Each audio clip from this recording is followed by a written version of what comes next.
Ladies and gentlemen, welcome to show 220 of the Fervent Four show. Zach, how are you? Hello. How about that right in? Yeah. Guess that's why they call it Sin City. How's life treating you?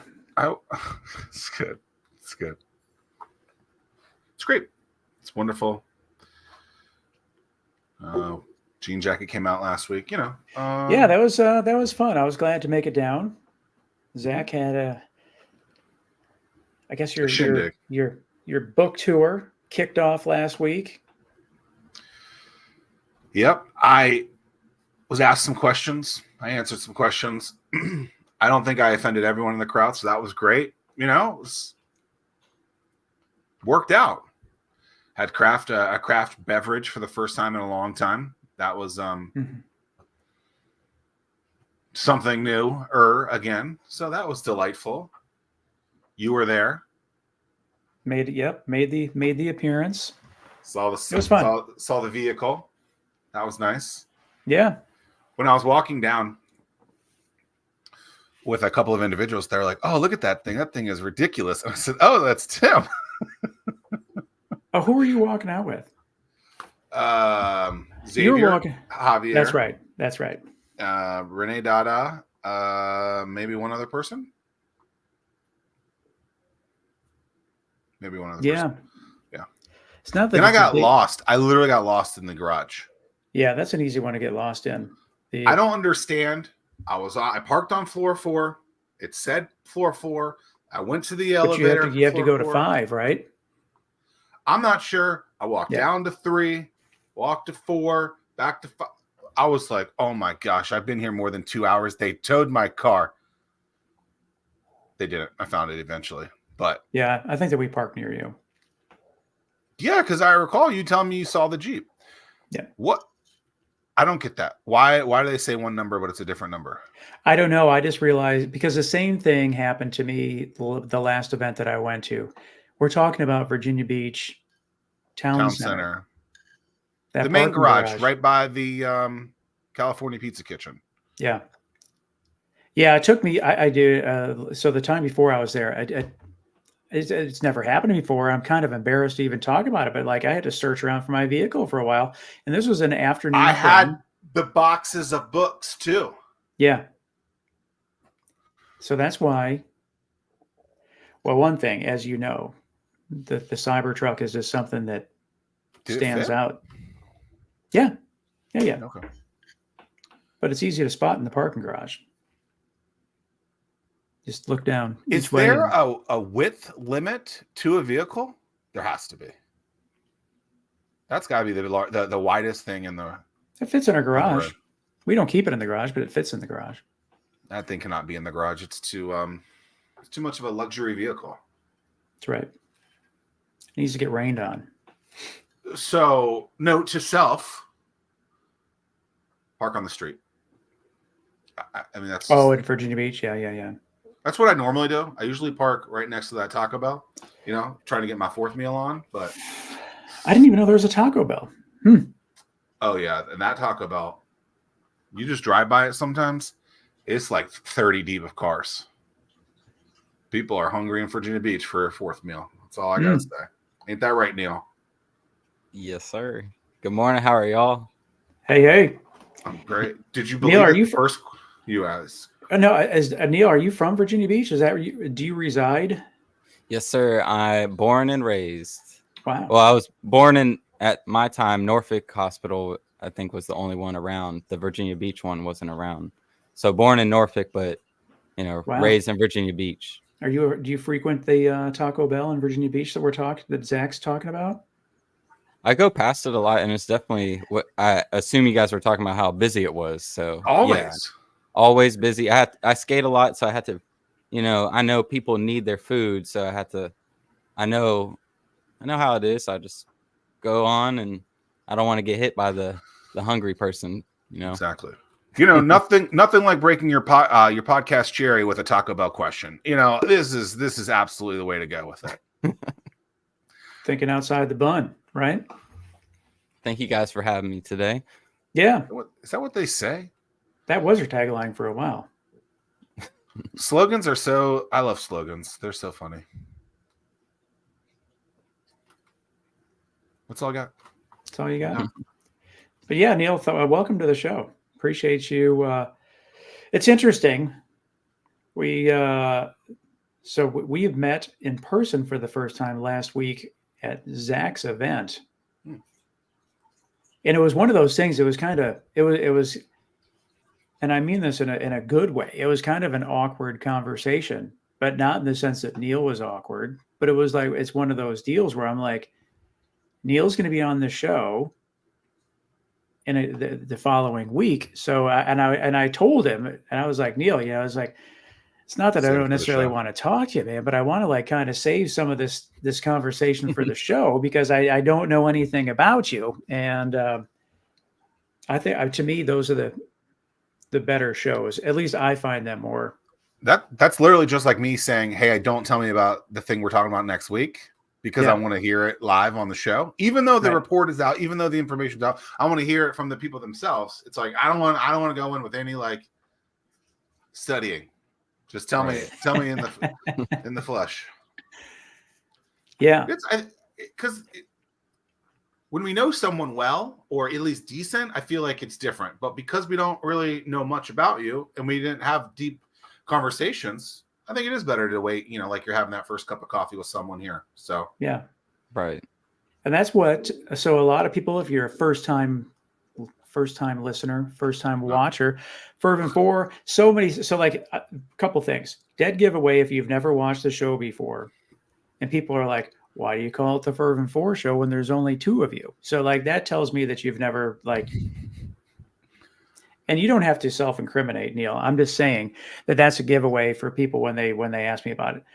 The 4 and the Fervent Four is the 4%. Only 4% of businesses hit the $1 million annual revenue mark. Our goal is to showcase companies that are on their way to hitting that 4%, share the lessons learned from those that have, so that other people can find that path quicker, smoother, and easier to hit that $1 million annual revenue mark. So, Neal, you have your own agency, if you will. Yes. Tell us a little bit about it. How'd you get into it? So for right now, I'm focused on helping people gain online presence if they need it for their brand. So that's going to fall underneath my website, nealfrazier.tech. And the main goal there is just to show how easy it is to almost do it yourself because of the tools we have nowadays. And it's really, if it's only going to be something as deep as making a website, gaining online presence, just to show your brand, have some form of way to get contact and to show links of other places you post content, like social media, Instagram, Facebook, whatever it might be. So this is something on the newer end. Beforehand, I was running a valet company called Valet Ninjas. That was something self-start. It lasted about a year, more like 9 months. I'd say like a year, just generalized. And right now that's on hold. We still have plans for events next year, but focused on the web development. I'm really passionate on this part of it. We as in me and whoever I can work with at the time, offer 2 free sites, maybe every 2 months. The last 2 sites we built for free. I helped and made a new friend, Chris Lex. He runs a company called All PC Repair, and they're an IT network solutions company. I brought his site from an outdated PHP site to something more modern. We used a React framework, did that for him. And then also there's an author named TJ Scott. He has a company called Family Reunite Network. His site wasn't up. He was using WordPress. He wasn't keeping up with it. I reached out to him to put his site back up. We used React as well. So now they both have online presence. It's something that I'm trying to build on and,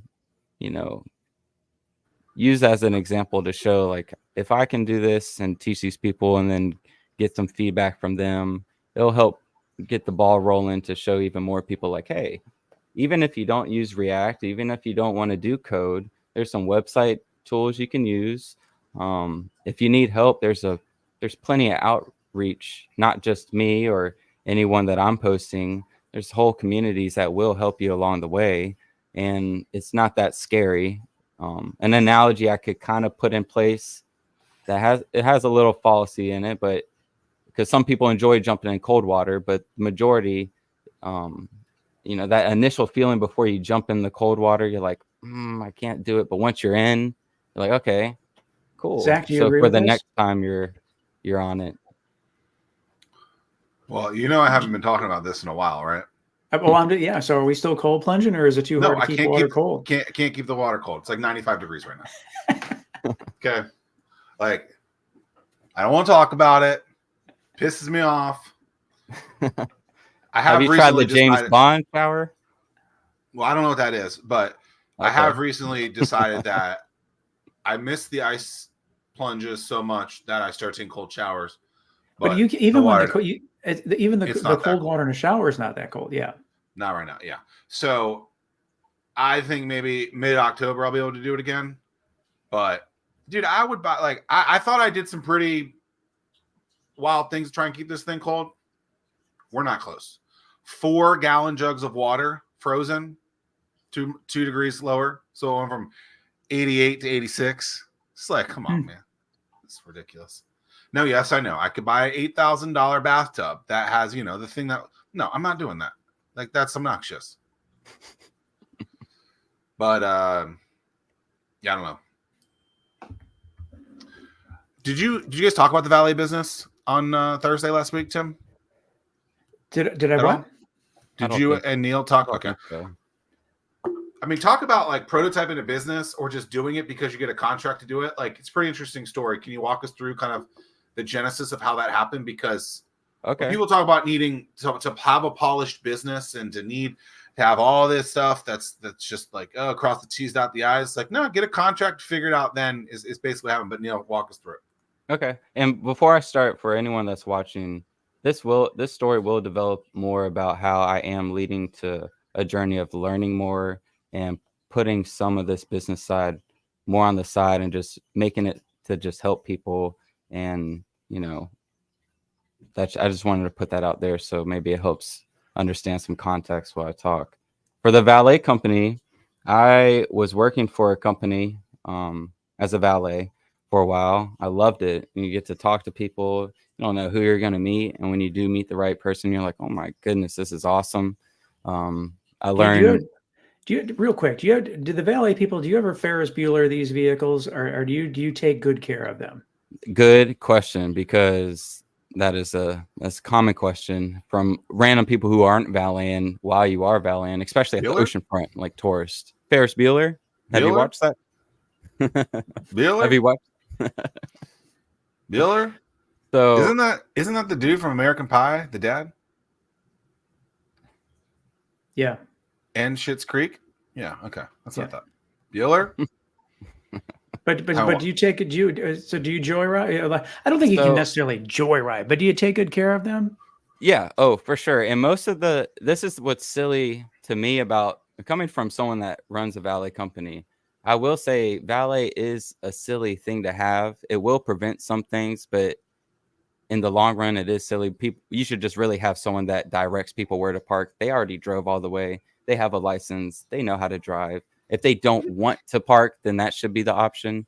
There are a lot of parking lots that are very controlled.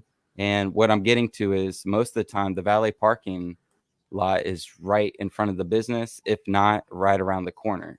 So your question would be more leaning towards a bigger city with valets parking in parking garages. Like Town Center has a valet spot over there, and they park cars.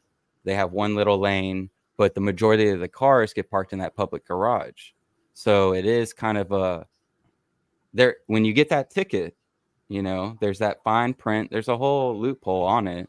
You're responsible on a part note, right? Yeah. These companies that run valet lots, you have to have insurance. There's multiple insurances you have to have.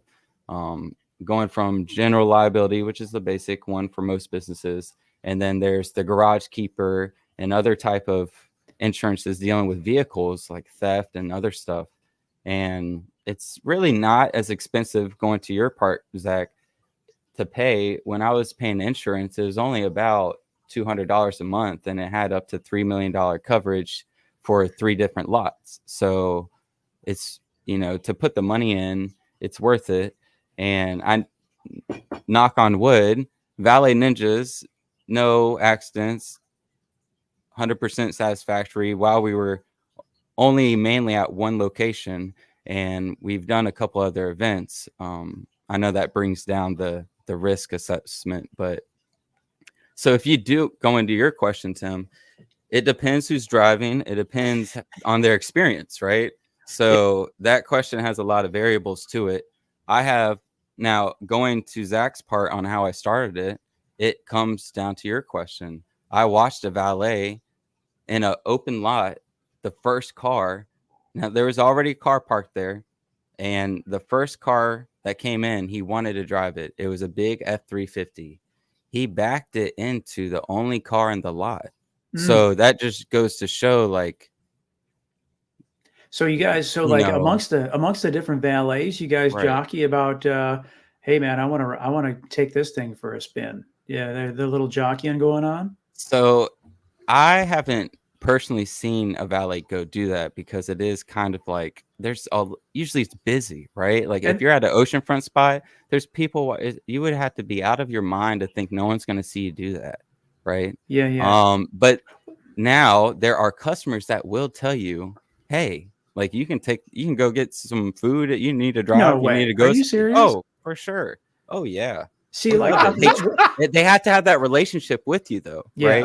If they know, hey, this is like my best friend or my best friend's son, or this is even like my son, or just someone I really trust, like, they know who I am. We have enough exchange of interaction, then it's love. And it's like, maybe it's really jokingly, they don't want you to go 120 miles per hour in the interstate doing the what do they call it, swimming, where they're like bobbing and weaving out of traffic. But if you needed to use it to go somewhere, then because how many times, I guess where I'm going, it's a service industry thing, right? So it's expressive.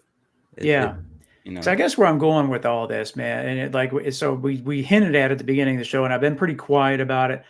I took delivery of my Cybertruck, and I'm not necessarily ready to, like, hey man, valet that thing, because that thing gets almost too much attention as it is right now.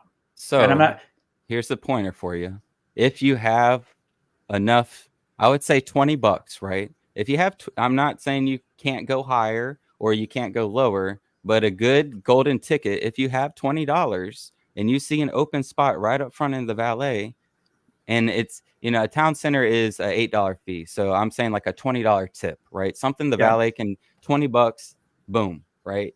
Most of the time I would say at town center, those type of clients are, I'm going to give you the facts, $50 to $100 for a tip. That's how they come in, and it's random. It's not all the time, but you will get those people, and they use this tactic to make sure, hey, you're not driving my car.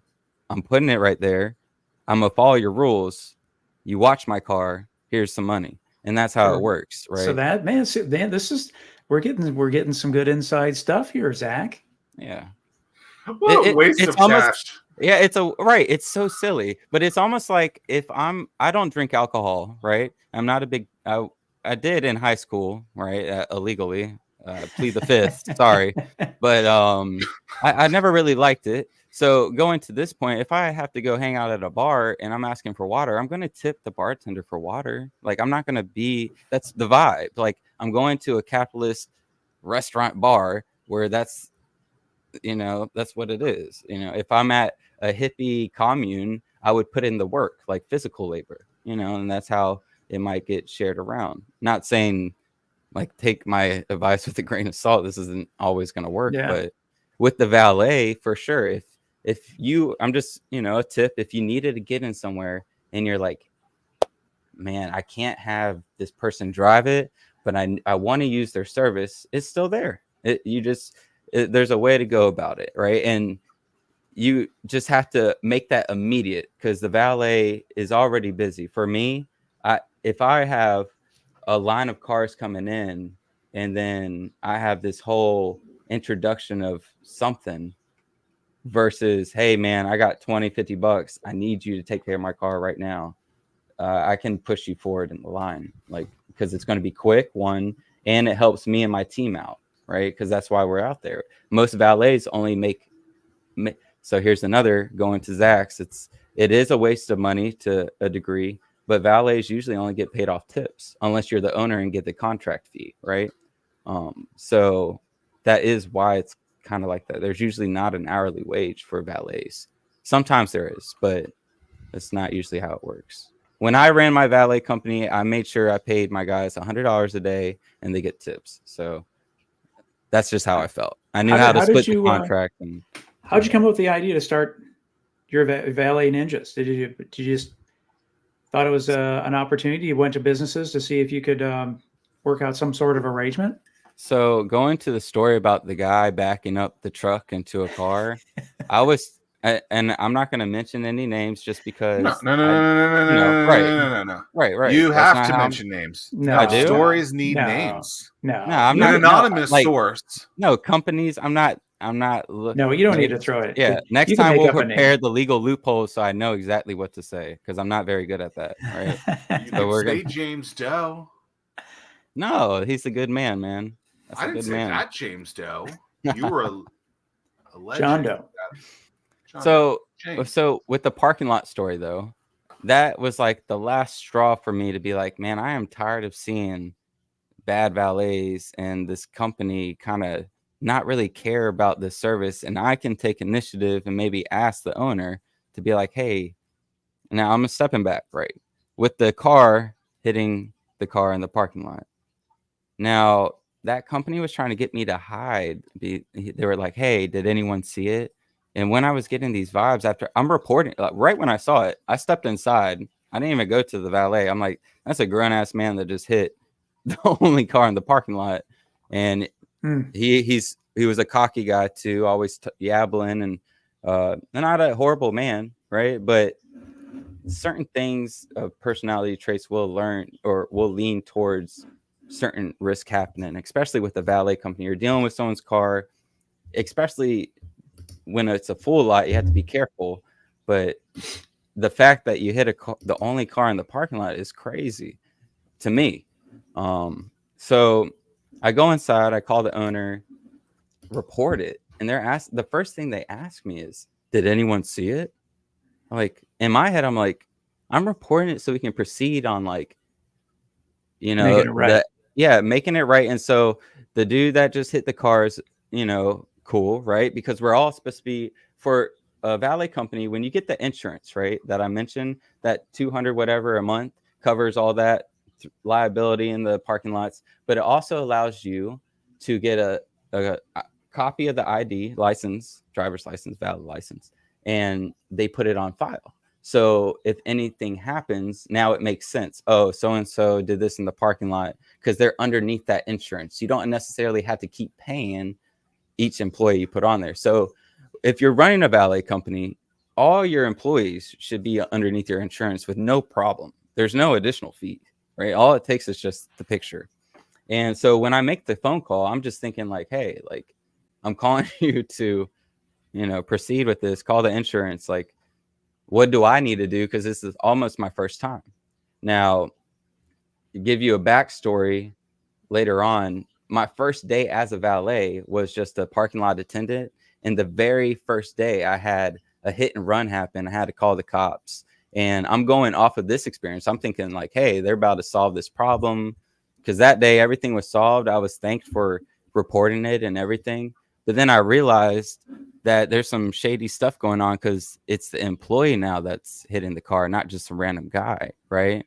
So they called the police quick. They want me to call the police quick last time because it was a random guy, not their employee. And this time they're trying to cover it up. And I get it. Like, whatever, man. Like, you want to run your business a certain way, but that's not me, dude. Like, I'm trying to, now you're making me part of this and I'm not trying to be associated with that. So not to build the clock anymore and tell you the time, it leaned on that. And I just went to the owner. I reported it to him, and I was like, hey, if I get my LLC, my business license, my insurance, can I have this spot? He said, yeah, because he trusted me. The owner of that bar, and till this day, like we butt heads, and that's a little, not really, but on terms of getting a contract signed, we didn't come to an agreement. So that is unfortunately why I'm not there anymore. There's nothing against the place I was valeting at. So he trusted me. He knew I did a good job. He knew that customers were coming in, and anytime I worked there, you know, he was thankful. He was like, man, I love it every time you're there. So I knew that relationship, and I just took advantage of this opportunity, not to be like a snake out of the grass, but I knew, why not? And he said yes, and I did it in 3 days. So I did have help with someone else, not naming anything. Unfortunately, that partnership was very a short-term thing. So it ended up just being myself running it, having a person from the company I was working for. I'll mention his name, Justin Strohecker. Very wonderful man. He works at a Subaru garage. Unfortunately, I can't tell you the name of it right now. It's out in Greenbrier. He is like master pro rebuilding engines. Also one of the best employees Neal, the I ever mystery had. man Frazier. Yeah. So shout out to Justin. He helped me out. He couldn't do it at first because, you know, he had to, you know, be nice to the company he's at. And I was like, I respect that, man. Yeah, keep that relationship. Even though, you know, now that company definitely probably wouldn't, I wouldn't say wouldn't hire me back, but wouldn't necessarily want to be involved with me because now I'm another company, right? It's just how it goes. How did you make the jump then to tech? Are you self-taught, or did you? Okay, so with the tech, going back to middle school, I grew up with some friends, really good friends, Corey, Josh. Shout out to them. Josh flies some planes and for the Navy, and Corey teaches some school. I haven't talked to him in a minute, but Corey downloaded NetTools, which is some old cybersecurity software package, and we used to, you know, we didn't know what the hell we were doing, but we would just run some stuff, and eventually led more to just playing video games. Call of Duty 4 was our shit, and we learned how to set up a capture card to start recording off the Xbox, and made some videos. And we started making a lot of videos when YouTube first came out, and a lot of them were kind of inappropriate, influenced by Dave Chappelle at the time. And our parents made us take them down. Unfortunately, I promise those things would have had like billions of views. They were inappropriate, but they were funny. You're ahead of your time, man. You're too early. It's almost as bad as being too late. So, and then going into high school, there was an opportunity to take computer programming, which it was all right. You use a program called Alice, and it's like basic Java. It's an interactive, like really bad graphic 3D simulation, but you learn functions and other stuff. I honestly it just seemed like I was cheating. The answers were right there, so I didn't really learn much. Because after you're done, you just play games on the computer and just learn how to navigate, basically, whether it's you're watching videos or playing games. And then the later part of high school, there's a program called ATC. It's like along with Votech. So you would go to the Advanced Technology Center at TCC and be able to take a course there, which would take up 2 blocks of your day. I was taking CCNA. Shout out Mr. Nelson. He's a great professor over there. And that's dealing with setting up switches and hubs and modems, routers. I think that's basic C language we were doing over there. But after that, not really, unfortunately, but I started smoking weed a lot and not really caring. I dropped out of TCC the second semester, just stopped showing up, and not really caring about that stuff.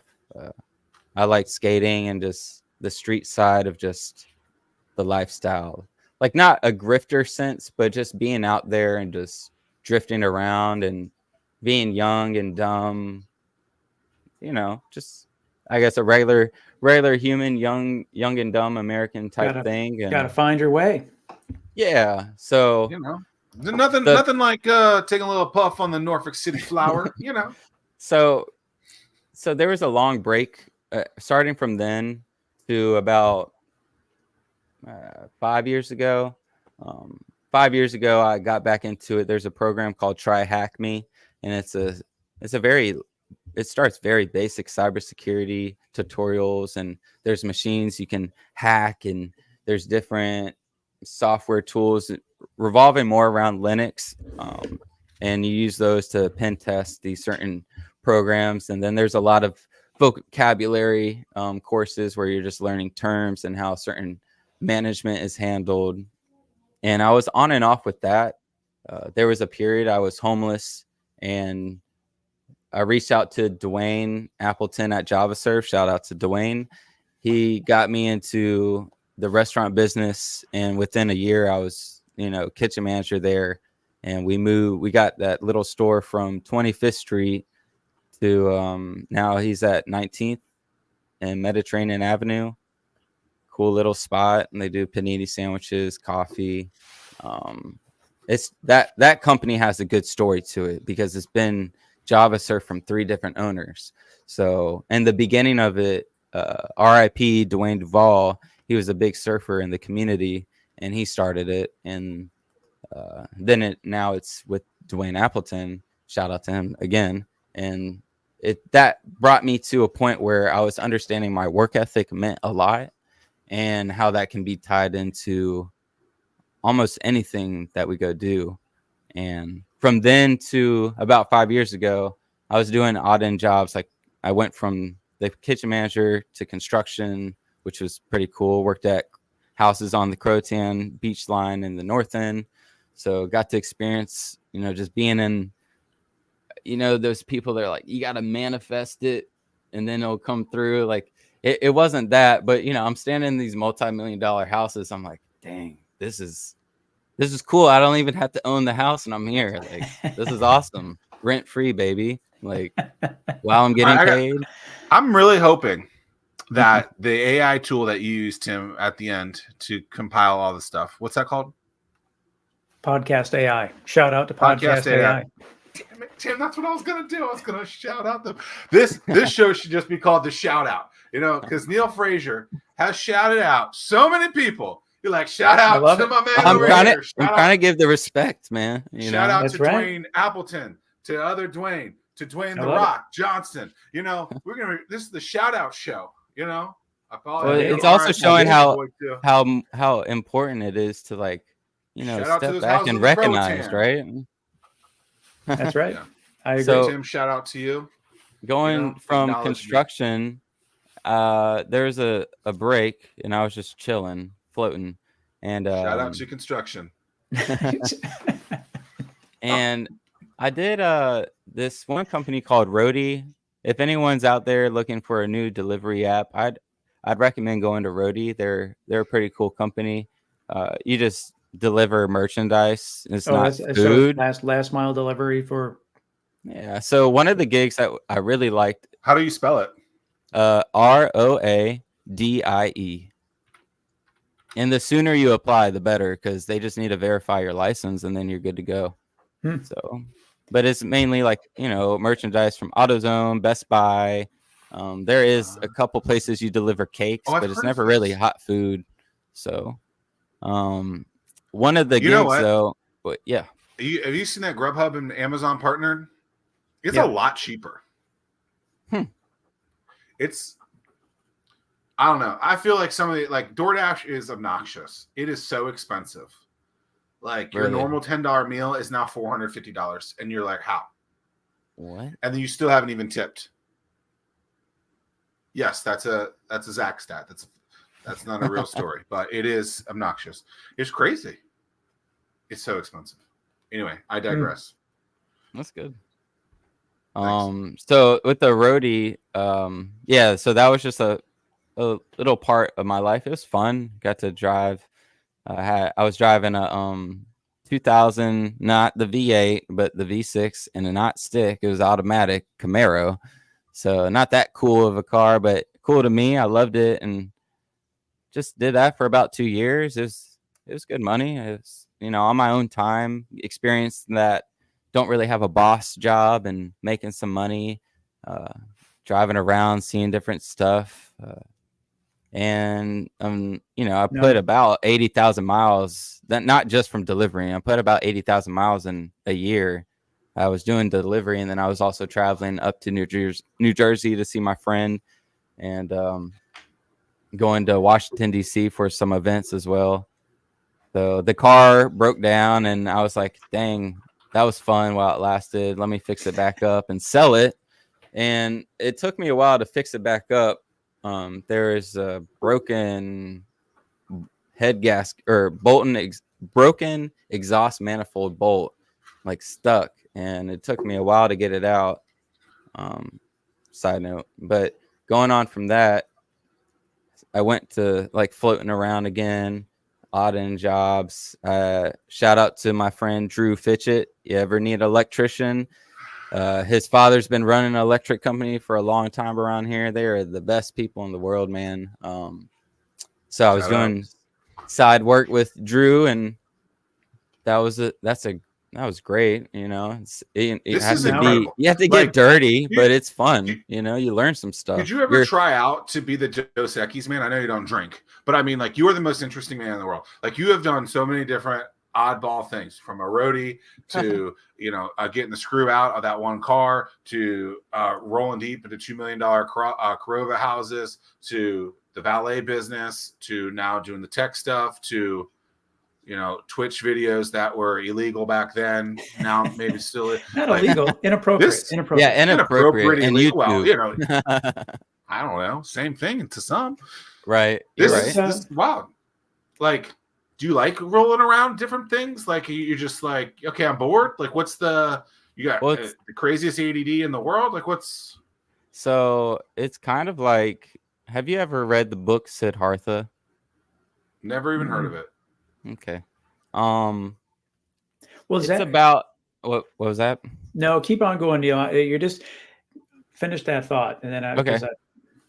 So Siddhartha is about essentially like Buddha, right? Because that's Buddha's name, and in a sense, right? And it's just about this boy who's going from a village to village because he's going in a sense of trying to find the purpose, but he's not realizing that he could have found it where he started at, right? So I could have stayed at that one job at JavaSurf, but I was stubborn. Not saying like it was all my fault or like I made the wrong decision or the right decision. It's in a sense I could have stayed there and found some purpose that I found till this day.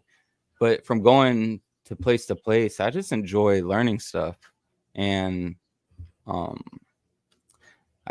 I mean, it's a good question. You got me stuck right now because I'm trying to think. Like, I think it revolves around, I was focusing on money too much. And with money being a purpose, if that makes sense, and then chasing that while trying to maintain my personality, it does lead to that, type of not bad blindness, but it kind of makes you veer away sometimes to want to go somewhere else because where you're at doesn't feel the same, like that spark's not there anymore, or you just feel like it's your time to go. So is that what led to the lifestyle that you've been living in the last 5 years?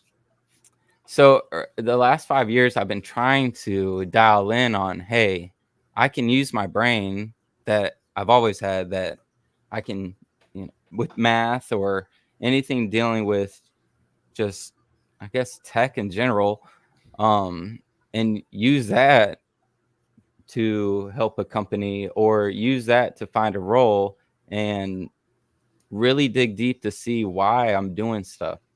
I had a very fortunate event of having a meeting with Walter O'Brien, and he is one of the highest recorded IQ people in the world. He has a show called Scorpion. They run a Scorpion's services, and it's a group of like the highest IQ people around the world, plus the highest EQ people around the world. And they solve problems. They're like a higher think tank, like a think tank for hire type deal. So if you got a problem, they're going to solve it the best way like possible.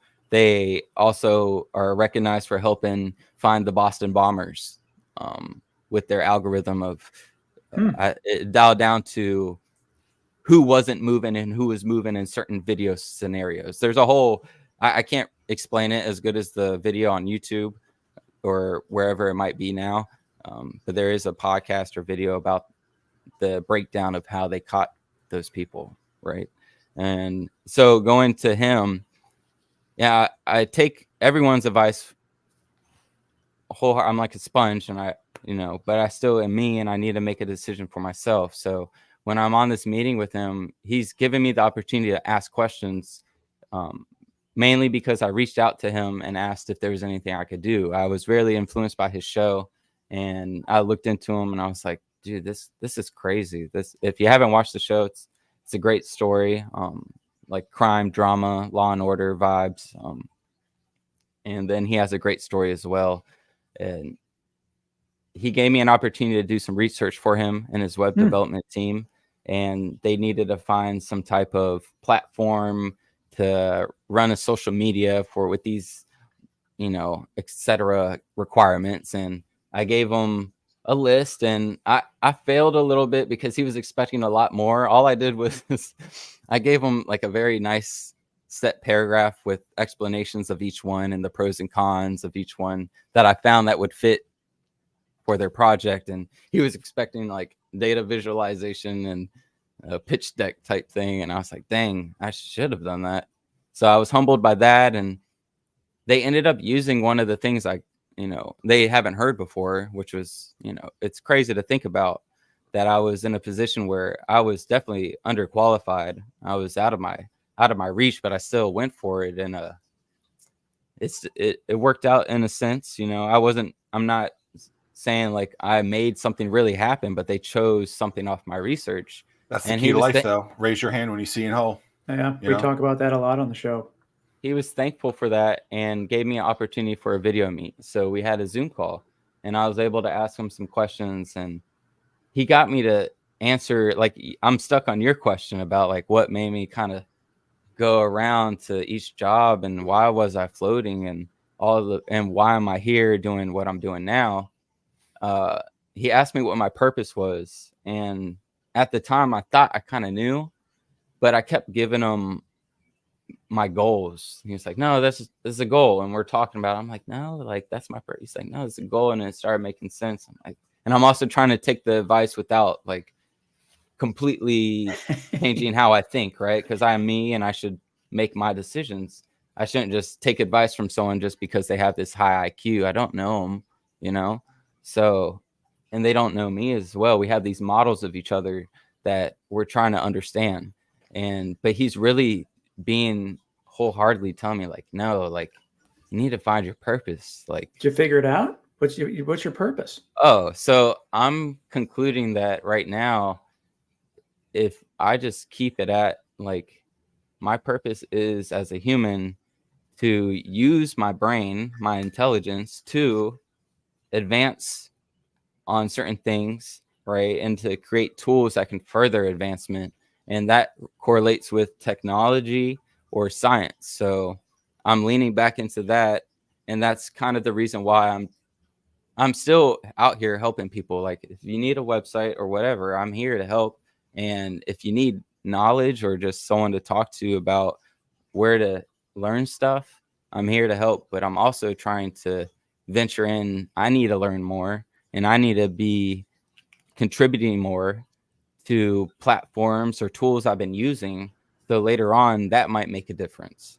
So with that in mind, anywhere I'm going, that's kind of my purpose. If I keep it like that, I don't have to question too much of why am I here. Sometimes you do have to step back and remind yourself, look in the mirror maybe, and talk to other people like right now. Because I'm learning so much just you asking me to talk. Like I'm going to look back at this and be like, dang. What would your purpose be, Tim? Because I don't know how I would answer that. I know I'm trying to like really listen to what Neal's talking about, and at the same time, I'm like, man, I wonder if I'm confusing purpose and goals. I don't know. I'm gonna have to reflect on that for a little while. Yeah. So the idea of it is like, okay, so one of my answers to Mr. O'Brien was, yeah, my purpose, I think one day I just want to live on the beach. I'm a fruitarian. I mainly eat fruits. So to be on a beach in like the equator area where there's an abundance of mangoes and coconut, that's like my dream. Mango your number one fruit? Oh yeah. I love mangoes. Mangoes are so good. good. Very ripe mango. Oh man. That is You like my a mango, thing. Tim? Yeah, and it's one of those things that I wish that I would have learned to appreciate them earlier. Because so I went to business school at William and Mary, Neal, and maybe you can help me out with this. But so part of our international residency, we went to India, and we were in India for 2 weeks, and apparently there's some very rare mango that's only ripe for like in season for like 2 weeks, and apparently like it's such a rarity thing that like President Bush or something when he was in office would like they would fly these mangoes from India to him, and here we are, I was like, I guess I'll give it a try, but I wish I would have paid attention to it more, because I didn't appreciate it at the time. But yeah, mangoes are good, man. I do like a seeded watermelon because of how much you get out of it and the price of it, and I love. What's your favorite fruit, Zach? We're on watermelon 5 of the year right now, by the way. About to get the 6th one today. Nice. Favorite fruit? Good question. I'm not sure. Dude, man, a nice bowl of grapes, dude. Green grapes, man. No. Kill that. Yeah. Strawberries. You like the seeded grapes? The ones with the big seeds? I don't. No. Okay.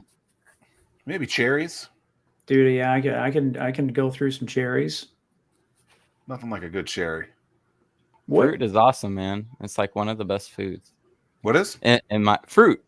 I'm saying fruit is just awesome. Yeah. Fruit. Dude, I could. Yeah. We've been eating a lot of watermelon. Hated bananas growing up. When I take the goose, it's a salted watermelon. Is it? Flavor? Yeah, that was the one that I always liked the most. I do not salt my watermelon though. Sorry, not sorry. Some people salt their pizzas. I'm like, what are you doing? Like, what's the matter with you? No. Strawberries, great. Blueberries, great. Oh yeah, blueberries. Mangoes, great. Favorite jelly for me, red raspberry. Shout out to the red raspberry. Yeah. Yeah, man. I don't know. So we need more shout outs. I love a good shout out. Dude, we just finished up with some homemade strawberry jam. Oh. With the purpose though, like tomatoes are fruits? Yeah, they're berries. Yeah, it's a berry. It's related. It's in the same family as persimmons. I'm a persimmon myself out of this conversation because I don't believe that. Oh yeah, it is. All right. So when I answered him about being on a beach, and he asked me, what's your purpose? And I was like, well, I want to get to this point where I can, help my mom out because she's always been there for me. Single mom, raised 3 kids. Like, why wouldn't I? And, be able to support her and to be able to stay on this beach. I just imagine myself on this beach where there's abundance of fruit and I can like have my computer and just help people. And he's like, that's a goal, like, and I'm sitting back. I'm like, dang, like he kind of just shitted on me a little bit, but at the same time, it's like, you're right. That is a goal. If I can calculate how I can go do that, that's a goal. If I'm being asked what my purpose is, it's not calculated. It's something that's like what I'm doing. Yeah. I know that sounds a little cliche and maybe a little corny, but you can't really, it's already here. You don't need to calculate it. Like I'm always really, I don't know what the word is, but when when you see people that know what their purpose is, it's like, man, I have that mad respect, or people that know what that true talent is. Right. And if they figure it out early, I don't know. What is your true talent? I don't know. I'm still trying to figure that out. Same. I'm running out of time.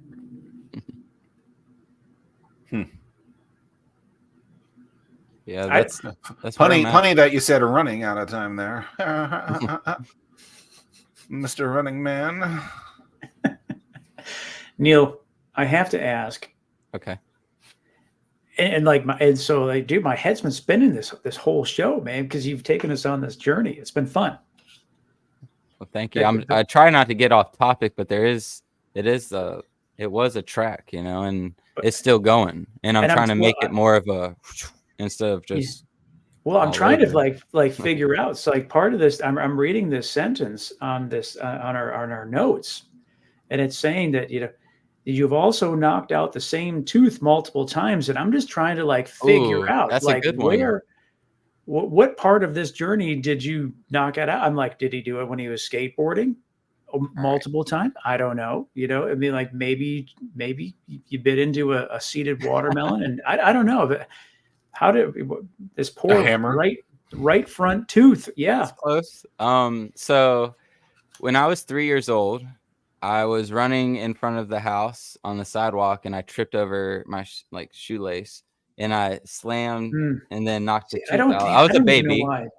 I don't know why I asked this question, because the thought of like getting teeth knocked out, man, it just gives me the heebie-jeebies, and I just don't do well with it. It's okay. It's okay. I'm here, and everything's okay. So that happened, and of course my parents brought me to the dentist, and when they bring you in and you have a tooth knocking out, it's not like 100% of the time that whole tooth is knocked out. So what they're supposed to do is dig out the rest and make sure it's clear.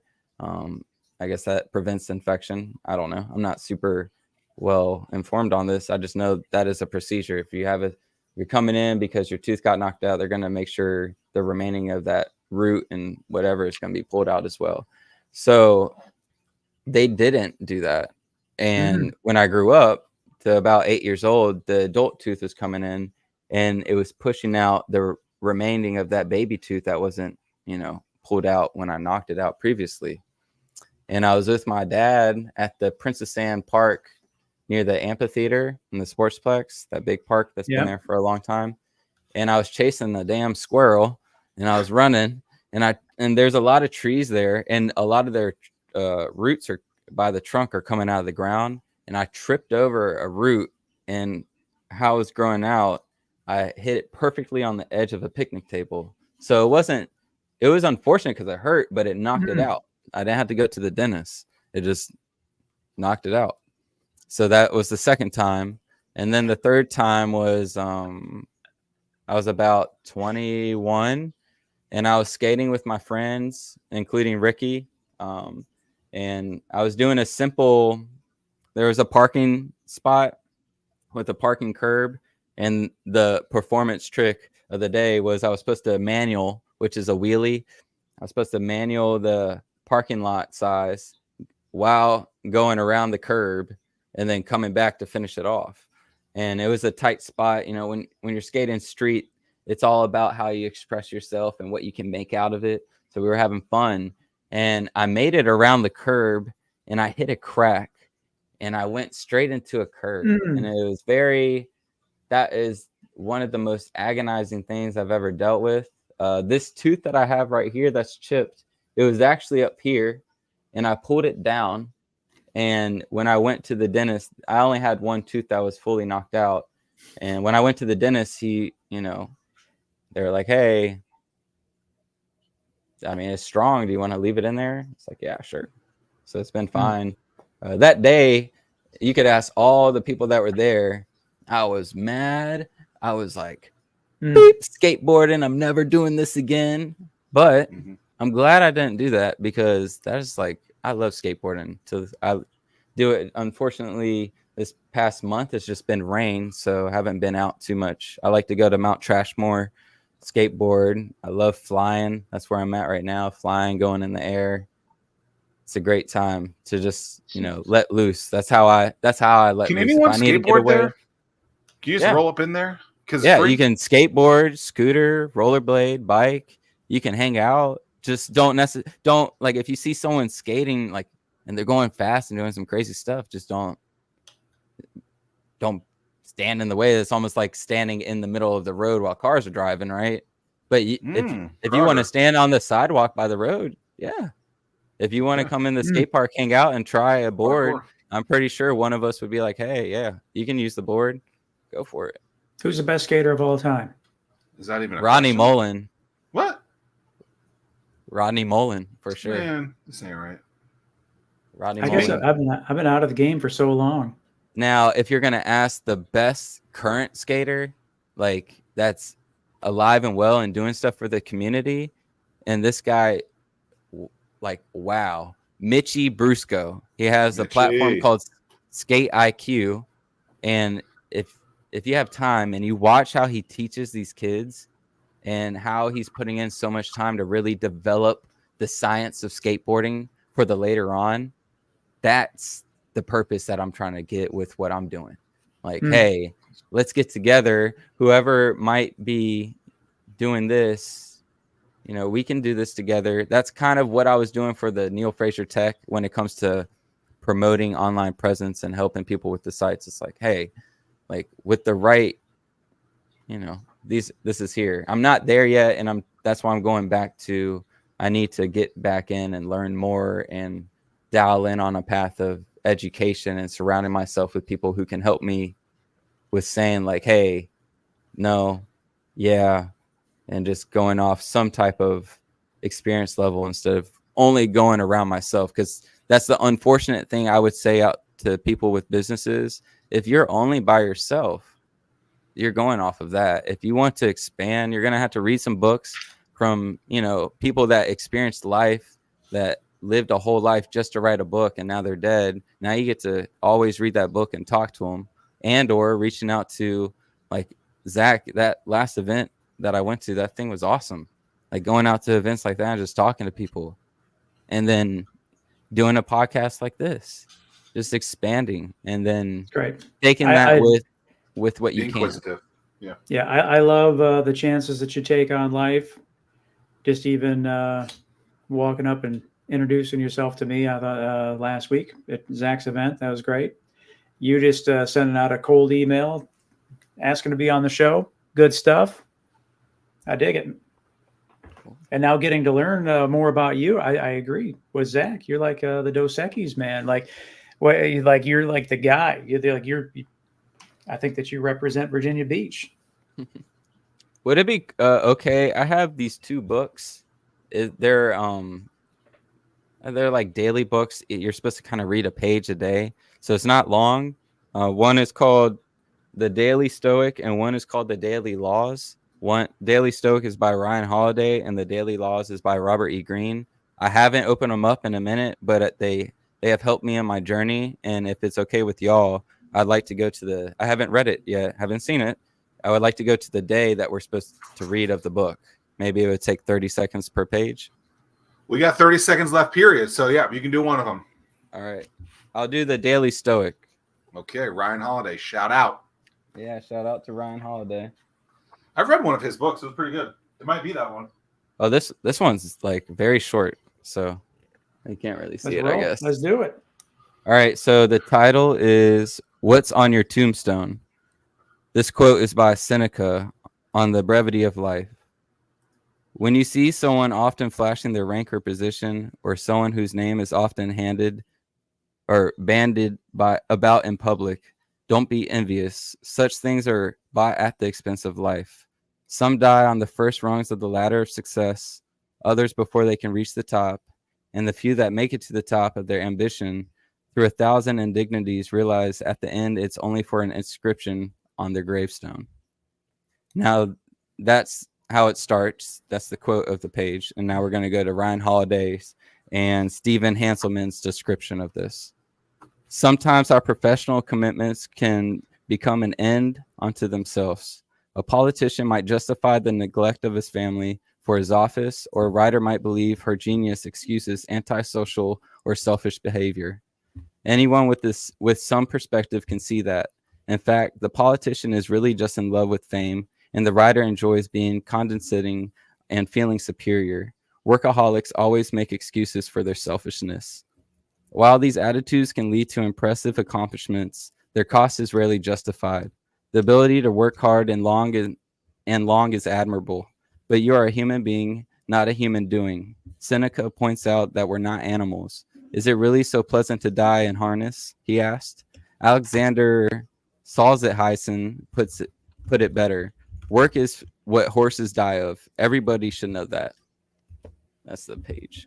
And this book has helped me a lot just to kind of step back and like reset. And then the other one I mentioned is the same style, but it's by Robert E. Greene, revolving around more of human nature, not necessarily stoicism and philosophy. So there you go. I'd like to share that. I dig. Neal Frazier, first ever book read on the show, episode 220. There it is. Looking forward to many more conversations in the future. Tim, great to thanks, see you. Neal. Neal, Yes, thanks sir. for being Thank you, here. guys. Podcast 1 in your life done. See y'all soon. Peace. Shout out to you viewers watching the show.